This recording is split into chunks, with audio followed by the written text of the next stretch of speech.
Comment retrouver le goût d'aller travailler après un burn-out?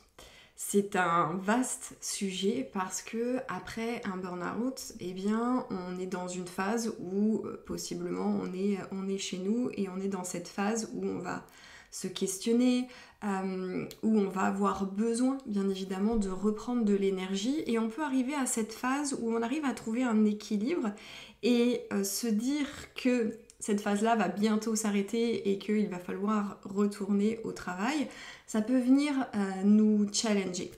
Donc je vais partager avec toi certaines stratégies pour t'aider justement à retrouver la motivation et retrouver le goût du travail. Parce qu'à mon sens, on passe beaucoup d'heures à travailler et le travail est pour moi une belle opportunité de se réaliser, de s'accomplir en tant qu'individu tout en étant rétribué pour ça. Donc c'est vraiment important de trouver sa juste place et de pouvoir exprimer pleinement notre singularité. Et dans nos parcours de vie professionnelle, eh bien, il y a des aléas, il y a des éléments déclencheurs qui nous invitent à un moment donné, eh bien, à appuyer sur le bouton pause et à se poser des vraies questions et à apporter des changements. Et parfois, ce sont des changements radicaux. Alors, le burn-out, il est souvent déclenché par un état de stress chronique et une surcharge de travail. Ça, c'est quelque chose qui est acté, on le sait, et c'est caractérisé par un épuisement physique, émotionnel et mental. Et quand on est pas dans les prémices, mais quand on est vraiment dans le burn-out, dans les tout premiers temps du burn-out, on peut vraiment avoir l'impression que ça va être quelque chose d'insurmontable. Et ça, tout va dépendre de l'intensité à laquelle, en gros, tu as tiré sur la corde. Il y a un sociologue qui a écrit un bouquin qui s'appelle Global Burnout, qui s'appelle Pascal Chabot. Et en fait, pour lui, le burn-out, c'est vraiment la maladie du trop. Trop de contraintes, trop de vitesse, trop d'objectifs, il y a trop d'échanges, trop de messages, il y a du trop plein en fait. Et donc à un moment donné, on n'arrive plus tout simplement à faire face. Et donc les personnes qui tombent en burn-out, ce sont plutôt des personnes qui sont de bons élèves, ce sont des personnes qui s'investissent vraiment professionnellement et c'est certainement aussi des personnes les plus idéalistes. Et elles se retrouvent un petit peu prises en étau entre des contraintes structurelles, organisationnelles et leur propre peut-être valeurs, leur propre morale, leurs propres convictions qui peuvent parfois les pousser à rentrer dans le schéma à outrance ou au contraire avoir ce sentiment d'être comme écarquillées. Donc ce sont vraiment des personnes qui sont dans le surinvestissement professionnel.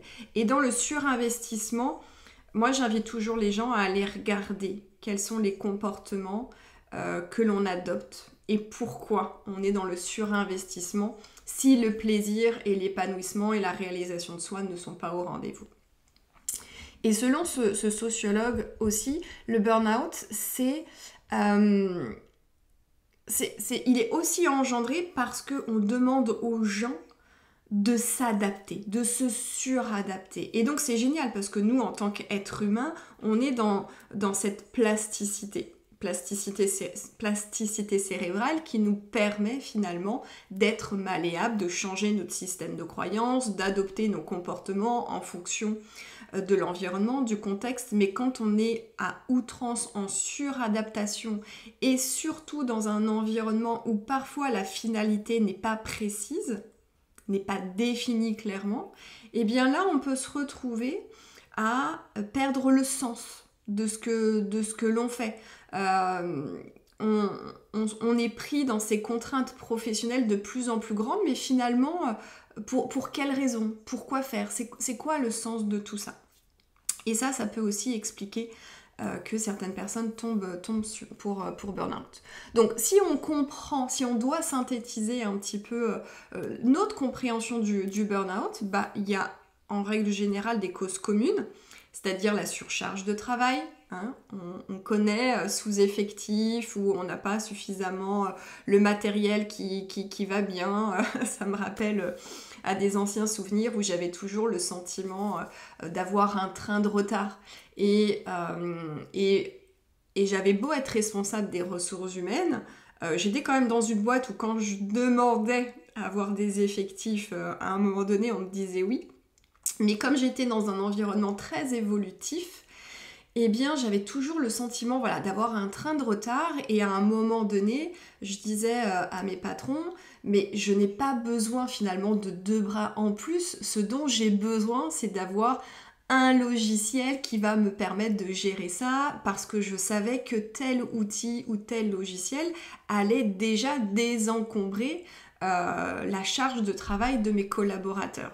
Et après, une fois que ça c'était ok, ben oui, on pouvait éventuellement recruter d'autres personnes. On va avoir aussi le manque de contrôle, c'est vraiment ce sentiment de se sentir impuissant, où on est incapable de tout faire, de tout gérer, de répondre à toutes les attentes. Donc ça vient, encore une fois, hein, toucher notre niveau d'estime et de confiance en soi. Il y a aussi les conflits de valeurs. Quand on a des convictions très fortes, et qu'on travaille dans un environnement qui est aux antipodes de ce que l'on considère comme étant juste et bon, et eh bien ça va venir bien évidemment nous heurter. Le manque de reconnaissance à un certain niveau, au regard des efforts et de l'engagement que l'on peut avoir, eh bien ça va venir diminuer notre intérêt et notre motivation. Mais si on continue au regard de nos comportements et de notre système de croyances à se surinvestir, et bien là, indéniablement, on tombe pour burn-out. Et ça peut être aussi une des causes du burn-out, c'est bien évidemment d'être toujours aussi dans ce désir de bien faire, de s'investir professionnellement, mais de le faire dans un environnement qui est toxique ou avec des personnes qui n'ont pas la même façon de voir le monde que nous et qui peuvent être plus dans un état de négativité ou de morosité, ou des personnes qui peuvent être dans je me contente de ce que j'ai, la vie est ainsi faite, voilà, des personnes qui sont dans la résignation. Et si on est plutôt nous dans une dynamique d'évolution, là ça va venir nous heurter. Donc ce qu'il faut comprendre, c'est que le burn-out, il a vraiment des effets à long terme sur notre santé physique, sur notre santé mentale.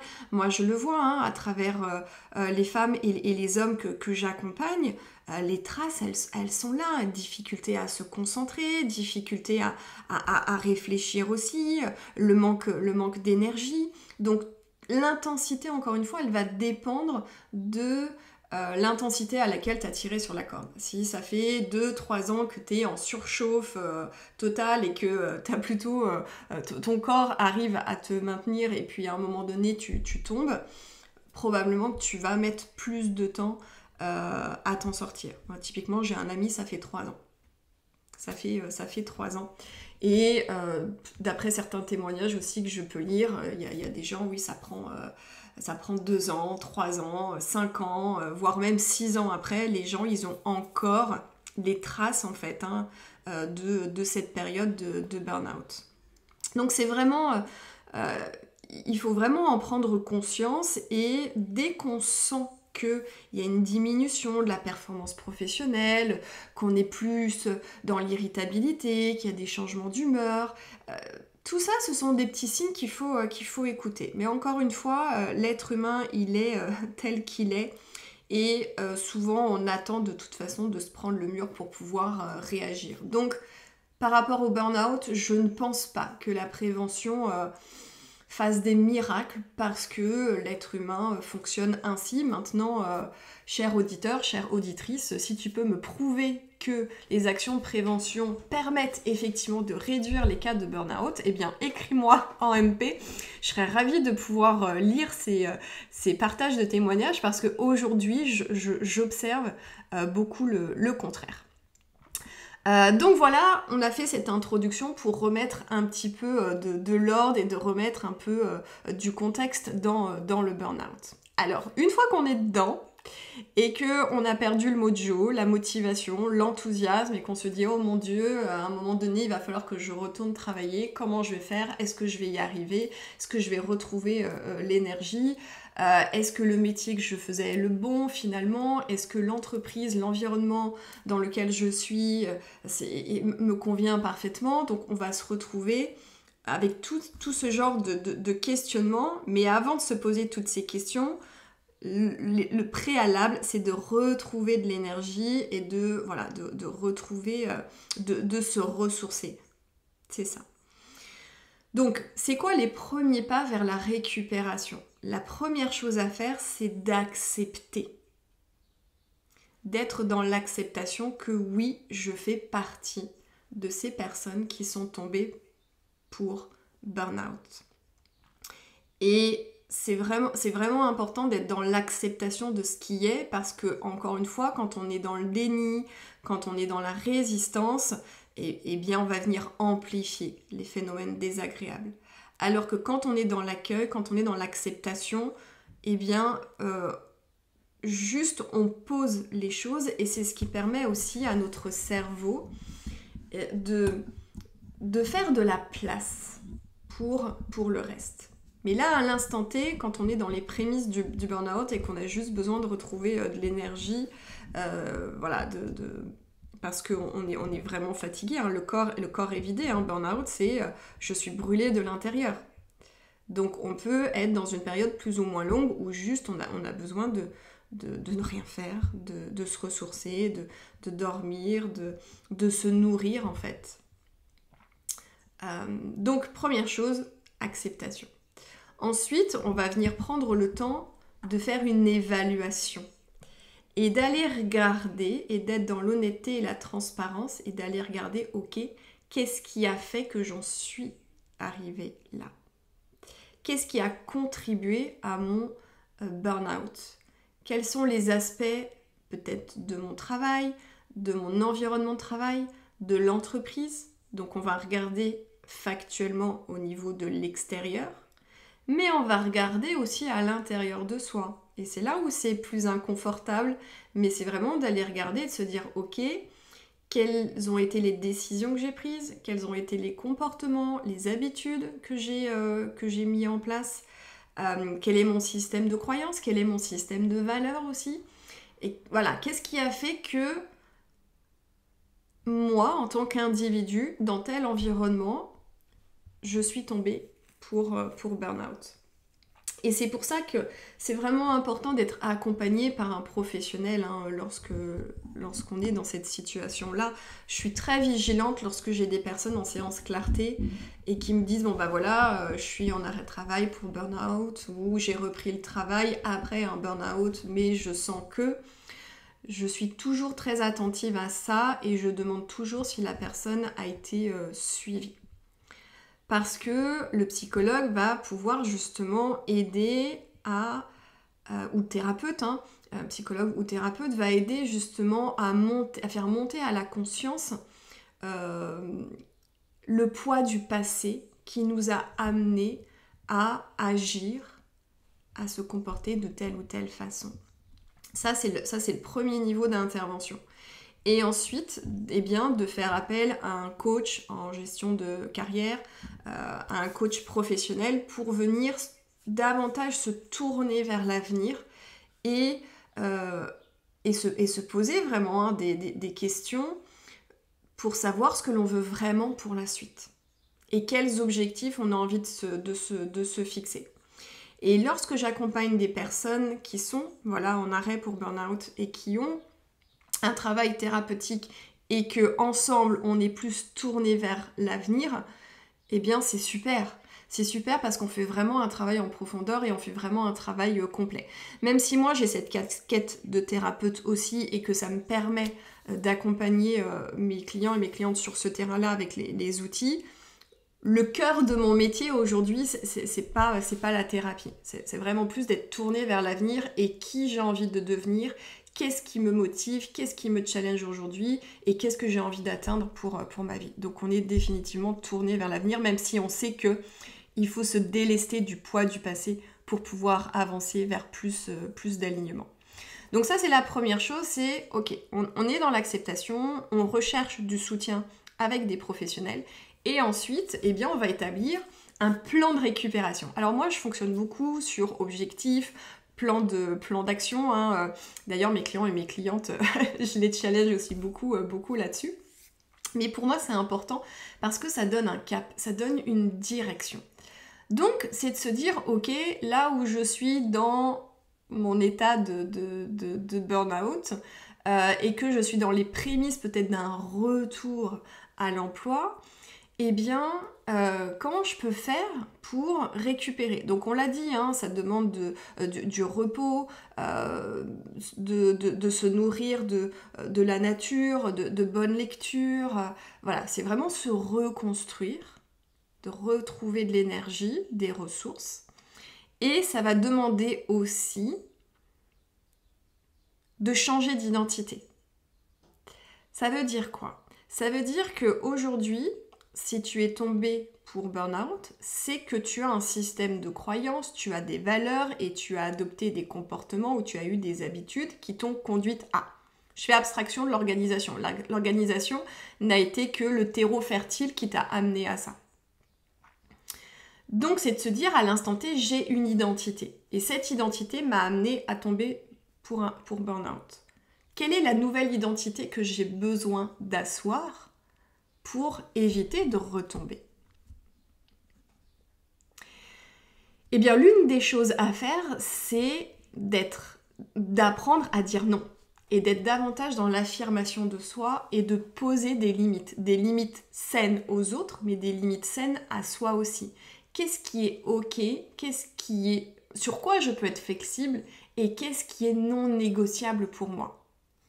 Est-ce que ce qui est non négociable pour toi aujourd'hui, lorsque tu vas retourner au travail, c'est de dire moi j'ai besoin 1 à 2 fois par semaine d'avoir une activité qui va me ressourcer.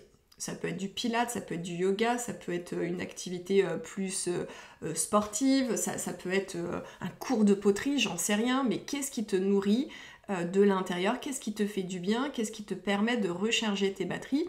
Et dont tu as besoin dans ton emploi du temps. Et ça, c'est quelque chose qui peut être vraiment non négociable à intégrer dans son quotidien. Et ça va être aussi par rapport dans sa sphère privée, ça va être aussi, je sais pas, par rapport aux tâches ménagères, par rapport à la préparation des repas, par rapport à tout ce qui est lié aussi à la charge mentale. Donc on regarde aussi bien dans la sphère privée que dans la sphère professionnelle. Ensuite, eh bien, encore une fois, on va venir prioriser son bien-être. Donc, quelles sont les routines que tu peux intégrer dans ton quotidien et qui vont venir te nourrir, encore une fois, te faire du bien? C'est quoi les petits plaisirs que tu peux te faire dans une journée? Des fois, ça peut être juste un petit truc. Hein. Moi, ce que j'aime dans mes journées, après le déjeuner, c'est une infusion et mon petit carré de chocolat noir. Voilà. Et ça, c'est mon petit plaisir. Ok. Et ça peut être aussi un temps de lecture. Qu'est-ce qui est non négociable pour toi? Et ensuite, c'est qu'est-ce qui te nourrit, qu'est-ce qui te fait du bien et comment tu peux l'implémenter dans tes journées. Ensuite, bien évidemment, ça va demander de la patience et de la persévérance. Encore une fois, tout va dépendre de l'intensité avec laquelle tu as tiré sur la corde et où est-ce que tu en es aujourd'hui au stade comme le dirait mon amie Catherine Pie, de rebondir après le burn-out. Donc c'est d'être aussi dans la bienveillance et dans la compassion vis-à-vis de soi et de se dire tiens, je fais chaque jour des petits pas et dans ce plan de récupération, dans ce qu'on a envie de mettre en place pour retrouver de l'énergie et de la motivation et le goût de retourner au travail, c'est de se dire ce que je fixe aujourd'hui, c'est pas figé dans le marbre. Tout est malléable, tout est ajustable. Donc c'est vraiment de se dire c'est une question d'ajustement et d'équilibre. Et donc je peux enlever ou amplifier certaines actions que je décide de mettre en place dans mon quotidien parce que je sais que ça va me faire du bien. Comment faire pour retrouver de la motivation? Là où tu en es aujourd'hui, dans ces prémices de il va falloir que je retourne travailler et comment je vais faire pour retrouver le goût de travailler, eh bien c'est de se poser de vraies questions, d'être encore une fois très transparent vis-à-vis de soi et de redéfinir ses objectifs professionnels. Si tu te regardes droit dans le miroir et que tu es totalement honnête avec toi, est-ce que ton métier, est-ce que ton job, est-ce que ton emploi aujourd'hui te correspond parfaitement ? Est-ce que tu as envie de retourner dans tes fonctions ? Est-ce que tu as envie de retourner dans cet environnement, dans cette entreprise ? Quelle est aujourd'hui ta vérité en fonction de là où tu en es dans ton propre développement et dans ta propre croissance personnelle ? Quelles sont désormais tes vraies motivations ? Quelles sont désormais tes priorités ? Et comment tu peux agir à partir de cette nouvelle vérité ? Si tu fais le choix de reprendre ton emploi, ça va être de te demander, parce que tu sais que ce métier ou ce poste, bah oui, il te correspond, mais à un moment donné, bah voilà, t'es tombé dans certains travers et l'organisation ne t'y a pas aidé. Ça va être de te demander quels ajustements on peut mettre en place. Est-ce que moi, je peux mettre à mon niveau des ajustements et est-ce que l'organisation peut le faire ? Et ce serait quel type d'aménagement, quel type de changement on pourrait apporter ? Ça revient finalement à cette question de qu'est-ce que factuellement je peux changer dans mon poste, dans mes fonctions ou dans l'organisation. Encore faut-il que l'organisation soit OK par rapport à ça. Et qu'est-ce que moi, intérieurement, je dois transformer ? Et c'est là où tu vas faire un travail identitaire qui va être de te dire, j'ai toujours été une personne qui ne savait pas dire non, donc je ne savais pas m'affirmer, donc j'étais toujours la bonne poire au bureau et c'était toujours à moi qu'on confiait les nouveaux dossiers ou machin ou trucs qui étaient absents et c'est moi qui récupérais le travail, je deviens la personne qui a davantage qui s'affirme davantage, qui a conscience de ses besoins, qui a conscience de ce qui est OK et de ce qui n'est pas OK. Ça, c'est un changement identitaire. Tu passes de « je suis la bonne poire » à « je m'affirme ». Donc ça demande un certain travail intérieur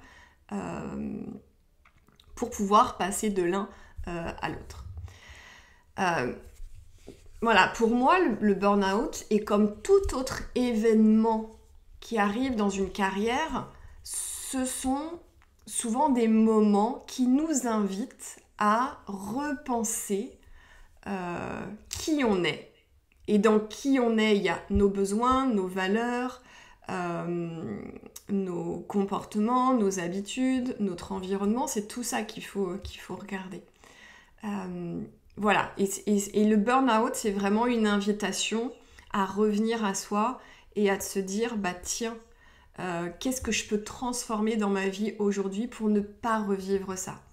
Et donc, c'est pour ça qu'on dit que c'est un cadeau mal emballé, parce que c'est une invitation à créer quelque chose de mieux, à grandir, à évoluer en tant qu'individu vers une version plus haute de soi. Et c'est toute la beauté et c'est toute la magie qu'il y a derrière ces moments, c'est vraiment moments difficiles.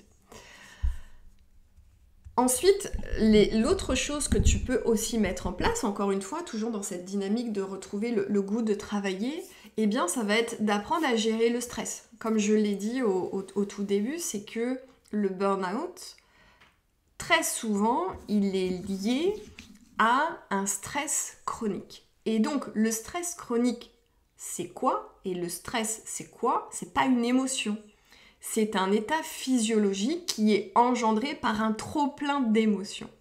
Donc, comment on gère le stress ? À mon sens, les prémices, c'est de développer la conscience de soi et d'être davantage à l'écoute des émotions qui nous traversent. Donc, la gestion des émotions peut vraiment nous aider à gérer le stress.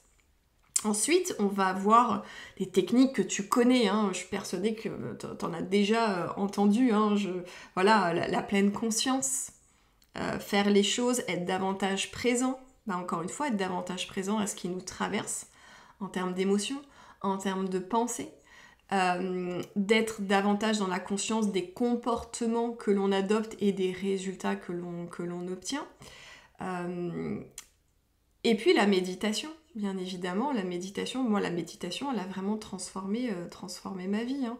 Je suis moins assidue ces derniers temps, mais je sais que ça m'a beaucoup, beaucoup appris et ça m'a beaucoup aidé à appuyer sur le bouton pause et à ne plus être dans la réactivité, mais être plutôt dans « Ok, je m'octroie ce temps de réflexion et ensuite je décide de la façon dont j'ai envie de réagir. » Ça va être d'intégrer aussi dans notre quotidien des activités physiques régulières. On est trop sédentaire et l'être humain n'est pas fait pour ça. Donc le fait d'intégrer une activité physique, ça va nous aider aussi à réguler ce trop-plein d'émotions qui est à la source du stress. Et ça peut être juste de danser ou de bouger son corps pendant 5 minutes. Hein. Des fois, ça sert à rien de faire un jogging pendant 1 heure. Des fois, on a juste besoin de bouger son corps. La respiration profonde, tout ce qui est cohérence cardiaque ou tout ce qui est ces techniques de respiration ventrale à partir du ventre. Et ça aussi, ça aide à réguler le système nerveux. On va avoir toutes les techniques de gestion du temps. Si aujourd'hui tu es plutôt dans cette dynamique à retourner à ton emploi, peut-être qu'il y a des choses aussi à aménager, à transformer, à apporter pour mieux gérer ton temps et ne pas te sentir submergé ou dépassé. Qu'est-ce qu'on peut faire ensuite pour retrouver le mojo lorsque on fait le choix de reprendre son emploi? Moi, j'ai des personnes que j'accompagne et qui savent qu'elles ne retourneront pas à leur fonction, ça c'est clair pour elles. Et en revanche, il y a d'autres personnes pour qui il y a un besoin de retourner, soit pour des questions financières, soit parce que elles sentent qu'elles ont besoin aussi de boucler quelque chose et de finir peut-être ce qu'elles étaient en train de faire dans leur entreprise avant de partir pour une nouvelle carrière. Et il y en a d'autres qui veulent effectivement retourner à leur emploi et qui ont fait un travail intérieur et qui ont aussi peut-être eu l'opportunité d'apporter des ajustements, et l'organisation a aussi été très partie prenante, intégrante et a apporté les modifications nécessaires. Donc la première chose qu'on peut faire, et c'est souvent ce qui se passe, c'est un retour progressif. Donc on est plutôt dans un retour à mi-temps thérapeutique. Donc on y va mais pas complètement. Et il peut arriver que lorsqu'on fait ce premier pas, eh bien ça vient en fait nous conforter dans ce que l'on ressent, c'est-à-dire en fait c'est juste une étape intermédiaire avant autre chose, ou c'est super, c'est exactement ce dont j'avais besoin et je me rends compte que c'est mieux ainsi. Et moi j'ai eu des clientes qui ont fait ça et qui en fait n'ont pas pu tenir parce que peut-être que l'organisation n'était pas assez à l'écoute et c'est revenu en fait les chercher, donc elles ont préféré partir. Donc communiquer avec transparence avec l'employeur, c'est bien évidemment quelque chose qui est essentiel. Mettre carte sur table en disant voici mes torts, mais voici la part de responsabilité de l'entreprise.